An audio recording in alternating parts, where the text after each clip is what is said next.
आदत से मजबूर में क्या बताया गया था? कौन सी कहानी थी? लोमड़ी और घोड़े की। अब लोमड़ी आदत से मजबूर कैसे थी?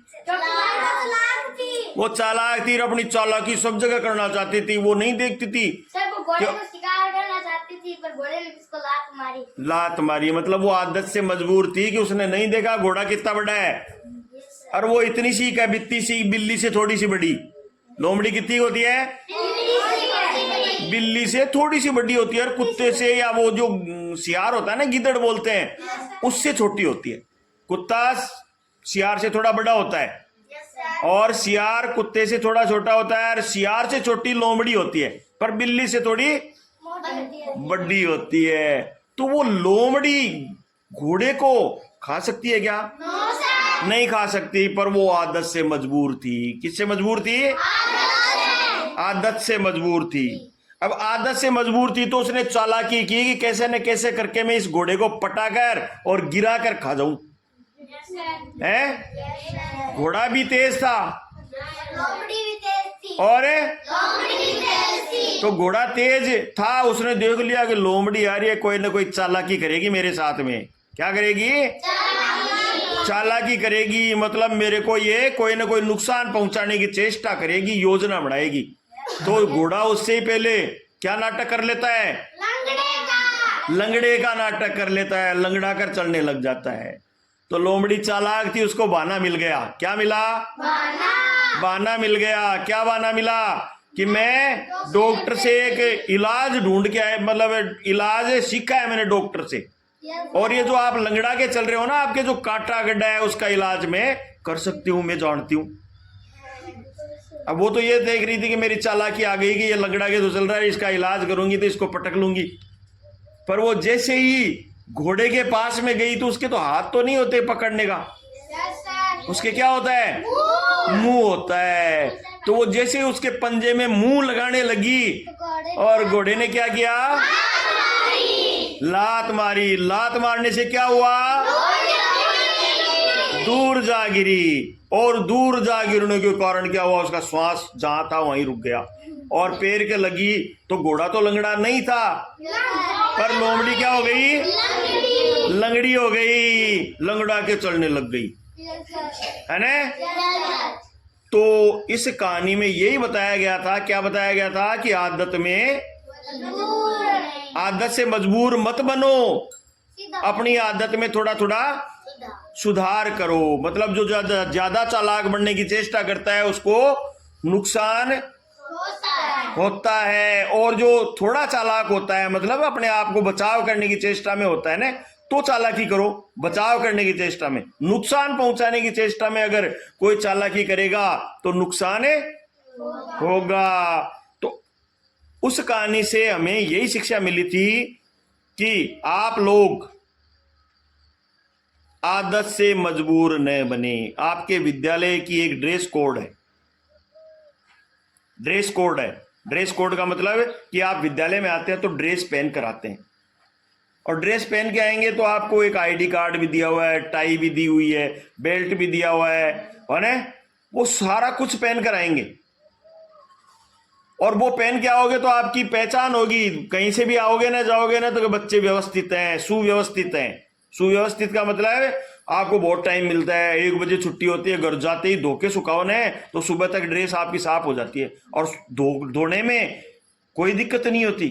पानी में भिगोया और उस पे कॉलर पे, इन पे अंदर की तरफ साबुन लगाकर, और फिर पानी में से निकाल कर सुखाना ही है। मम्मी को टाइम है कि नहीं है? हाँ, निचोड़ो मत, भले ही सूख जाएगा। निचोड़ना अगर नहीं कर सकते तो सुखा दो सीधा। तो ये थोड़ा सा आगे ध्यान रखेंगे। समझ में आई क्या बात? ड्रेस इसीलिए बनी है आपकी कि आप विद्यालय टाइम में वो पहन के आए, तो आपको जो देखें वो क्या कहें कि ड्रेस पहन कर आना है तो व्यवस्थित लगेंगे, अच्छे लगेंगे, सुंदर दिखेंगे। आपके संस्कार उसमें दिखेंगे कि आपने ड्रेस किस तरीके से पहनी है। तो आज से आदत से मजबूर नहीं होंगे आप? नहीं होंगे ना? तो आज की कहानी क्या है जापानी नेवला। क्या कहानी है? अब जापान एक बहुत सुंदर जगह है, देश है ये, और उस देश के अंदर नारुमी नाम का एक स्थान है, नारुमी। वहां पर एक नदी के किनारे एक नेवला रहता था। क्या रहता था?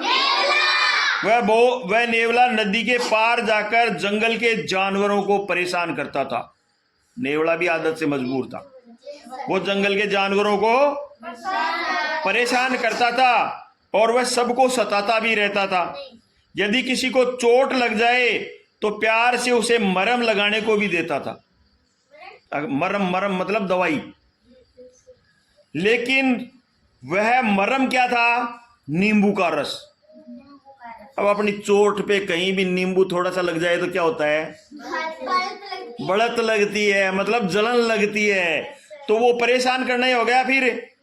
और नींबू के रस का था, और मिर्च से, काली मिर्च जो होती है ना, उसको मिक्स करके बनाया हुआ होता था। इस कारण मरहम लगाने वाले को और ज्यादा पीड़ा होने लग जाती थी। नेवले को यह सब देखकर बहुत मजा आता था। उसने एक दिन खरगोश के साथ ऐसा ही किया। खरगोश ने उसी दिन सोच लिया कि उस दुष्ट नेवले को सबक है वो जरूर सिखाएंगे। सबक कैसे सिखाएंगे? और खरगोश ने एक दिन बहुत ही बढ़िया उपाय सोचा। क्या सोचा? उसने 2 टोकरियां ली। क्या ली? एक बड़ी और एक छोटी। बड़ी टोकरी के नीचे उसने तारकोल लगा दिया। तारकोल मतलब डामर, जो रोड बनाते हैं ना काले वाली, उसको कहते हैं तारकोल। और वो तारकोल क्या होती है? चिपक जाए तो उससे छूटते नहीं है। कंकर पत्थर ये आपने देखे होंगे, उस तारकोल पे ही चिपके हुए रहते हैं। जैसे आप छत वगैरह लगाते हो तो उसमें सीमेंट, बजरीर, कई चीज, कंक्रीट कई डालते हो, और वहां पर क्या डालता है? कंक्रीट और तारकोल ही डालते हैं मिक्स करके। तो वो तारकोल क्या हुई कि उन टोकरियों के बीच में क्या किया उसने? तारकोल लगा दिया टोकरी के नीचे। खरगोश दोनों टोकरियां लेकर नेवले के पास पहुंचा और उससे बोला, चलो पहाड़ी के ऊपर चलें। और वहां पर बहुत ही मीठे आमों का पेड़ है पहाड़ी के ऊपर, वहां से आम लेकर आएंगे। लालची नेवले ने तुरंत बड़ी वाली टोकरी उससे ले ली। बड़े वाली टोकरी उससे ले ली कि आम जो लेके आएंगे ना, वो बड़े वाली टोकरी में ज्यादा आएंगे, छोटे वाली टोकरी में नहीं आएंगे। और खरगोश तो यही चाहता था कि बड़े वाली टोकरी के अंदर तो उसने क्या लगाए थे? तारकोल, डामर, है ना? वो तारकोल लगाई थी। आम डालेगा और आम चिपक जाएंगे, छूटेंगे नहीं, क्योंकि उसको सबक देना था। तो पहाड़ी के ऊपर जाकर दोनों ने आमों से टोकरियों को भर लिया। बड़े वाली टोकरी भारी हो गई। अब भारी कैसे हुई? पहले तारकोल था और फिर आम डाल दिए तो वजन तो होना ही था, इसलिए टोकरी जमीन से चिपक गई। साथ में नीचे वो तारकोल भी लगाया हुआ था, तो टोकरी जो होती है उसके नीचे से तारकोल नीचे निकलेगा। जमीन पे रख दिया तो जमीन पर तारकोल गया, तो वो जो मिट्टी थी वहां की, टोकरी जहां रखी हुई थी, वो मिट्टी भी उसके चिपक गई। तो वो टोकरी और क्या हो गई? भारी हो गई। पर आमों से भरी टोकरी को नेवला छोड़ना नहीं चाहता था, इसलिए उसने पूरा जोर लगाकर टोकरी उठाई। इससे इसके पंजे छिल गए। क्या हो गए? छिल गए। खरगोश ने उससे कहा, दोस्त तुम्हें दर्द हो रहा होगा, ये लो दवा लगा लो। क्योंकि और दिन तो वो परेशान करता था उनको, पर खरगोश ने चाल चली थी। नेवले ने जब दवा लगाई तो उसे दर्द होने लगा और वो चिल्लाने लग गया। असल में वही दवाई थी, कौन सी वाली? नींबू और काली मिर्च की मरहम था, जो नेवला सबको दिया करता था। नेवला परेशान होकर नदी की ओर भागा। क्यों? कि नींबू और काली मिर्च से बढ़त लगी, और बढ़त लगने पे हम क्या करते हैं? भाग करें पानी से धोते हैं, ठंडा करते हैं उसको, पानी से धोने का प्रयास करते हैं। वह नदी के पार करके जल्दी से जल्दी अपने घर में भी पहुंचना चाहता था। आम सब भूल गया, है ना? नदी के किनारे पर 2 नावें खड़ी हुई थी, एक पुरानी थी और एक नई चमचमाती हुई थी। वह तुरंत नई नाव में बैठा कि पुरानी में कौन बैठेगा, क्या पता टूट जाए डूब जाए, है ना। भाग कर वो नई नाव में बैठ गया और इस नाव में एक छेद था, क्योंकि नई जो होती है ना वो प्रयोग की हुई है कि नहीं है, कि कोई ऐसा थोड़ी होता है, पुरानी तो चल रही थी तो उससे मालूम पड़ रहा था कि भाई नाव तो चल रही है, तो उसमें छेद था। अब वो जब पार करने लगा तो नाव डूबने लगी और नेवला किसी तरह नदी पार करके दूसरे किनारे पर पहुंचा। उसके छिले हुए पंजों पर मिर्च का जो मरहम लगा था उसका दर्द अभी तक हो रहा था, और ऊपर से पानी से भीगने के कारण वो जख्म और भी ज्यादा दर्द करने लग गया कि पानी लगने लग गया ना, तो उसमें बढ़ते ज्यादा लगने लग गई। तो उस दिन नेवले को इस बात का अनुभव हुआ कि उसकी हरकतों से दूसरे जानवरों को कितनी तकलीफ होती होगी। कितनी तकलीफ होती होगी? बहुत तकलीफ होती होगी। मतलब आप लोग दूसरों को परेशान करोगे तो आप लोगों को कितनी तकलीफ होती होगी उसका अंदाजा नहीं है, पर जिसके साथ हुआ उसको ही उस घटना का मालूम पड़ता है कि क्या तकलीफ हुई। तो उस दिन से उसने क्या किया, कान पकड़ लिए और वह कभी किसी को नहीं सताएगा, इस प्रकार का उसने प्रण किया। अब आप लोगों को भी रोजाना बताया जाता है, आप लोगों को भी रोजाना बताया जाता है कि आपको इस तरह की हरकत नहीं करनी है। आप लोगों को कहा गया था कि किसी की शिकायत नहीं करनी है, पर आप आते ही मेरे को एक स्टूडेंट ने आके कहा, सर जी आज कुशाल ने ड्रेस नहीं पहन के आया कुशाल। तो वो बात गलत है ना, ऐसी शिकायत नहीं करनी चाहिए। मेरे को भी दिखता है कि भाई ड्रेस नहीं पहन के आया, अब आप बताओगे तो ही मालूम पड़ेगा क्या मेरे को? नहीं पड़ेगा ना।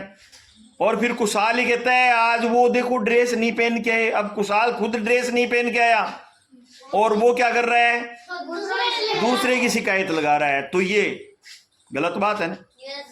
तो ये दूसरे को परेशान करने वाली गलत बात है। दूसरों को परेशान नहीं करना है। मतलब मेरे को भी दिख रहा है, मैं आपको दंड दे सकता हूं, आप ड्रेस नहीं पहन के आए तो आपको मुर्गा भी बनाया जा सकता है, आपको दौड़ाया भी जा सकता है, आपको वो क्या कहते हैं मेंढक चाल भी चलवाई जा सकती है। पर आपको पहले कुछ सजेशन दिए जाते हैं कि आप इस प्रकार का कार्य नहीं करें। और मैंने आते ही सुबह आपको कहा था कि ड्रेस पहन के आएंगे ना। तो ये अब दूसरों को परेशान करने वाली आदत है ना, योजना बनाना, शिकायत करना कि इसको पिटवा दें, इसको पिटवा दें, उसको कर दें, उसको छोड़ दो।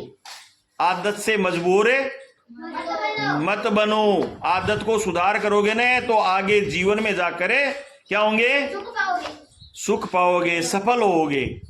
जीवन में सफल होने का यही मंत्र है कि आप गलतियों को नजरअंदाज करो। मतलब कोई गलती कर रहा है उसको नजरअंदाज कर दो, कोई बात नहीं, गलती कर रहा है, एक बार समझाने का फर्ज है। विद्यालय में समझाया जाता है, माता पिता के द्वारा समझाया जाता है, और पिता बार बार में समझाता है, फिर भी नहीं समझते हैं तो उसको नजरअंदाज करना छोड़ दो कि कोई बात नहीं, इनको करने दो।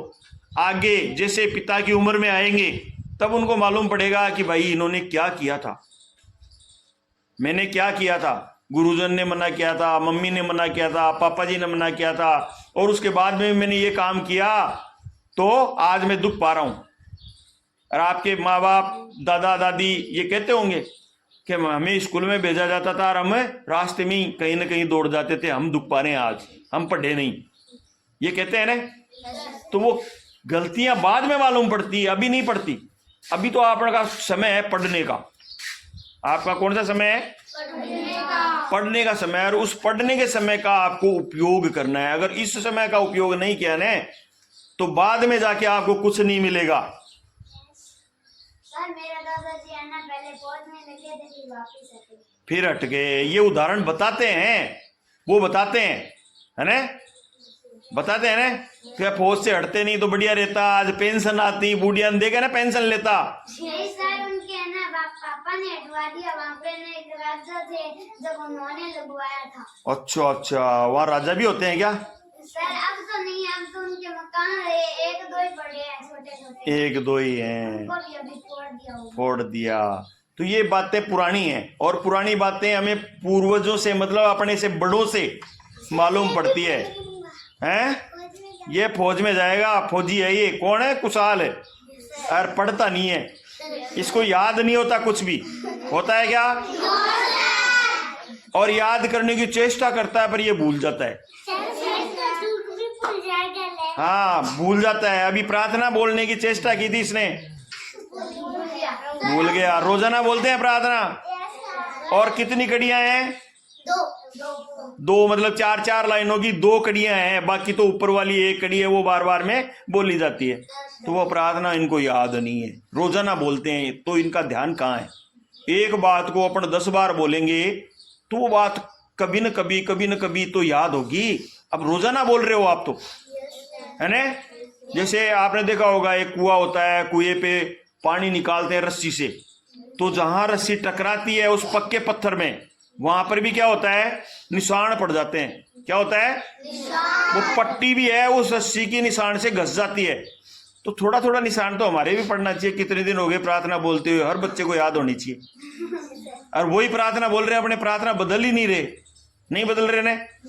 कब से बोल रहे हैं? पिछले साल से यही प्रार्थना बोल रहे हैं। और वो बदली थी, एक बार बदली थी, पर बाद में यही प्रार्थना बोल रहे हैं ना, तो याद तो हो जानी चाहिए हर बच्चे को। और यही याद नहीं हो रही है तो फिर तो आप क्या करने आ रहे हो? पढ़ने आ रहे हो, मतलब अच्छी बात नहीं। तो आदत को सुधार करो, ठीक है? आज की ये प्रार्थना सभा यहीं तक है। सभी अपनी क्लास में जाएंगे।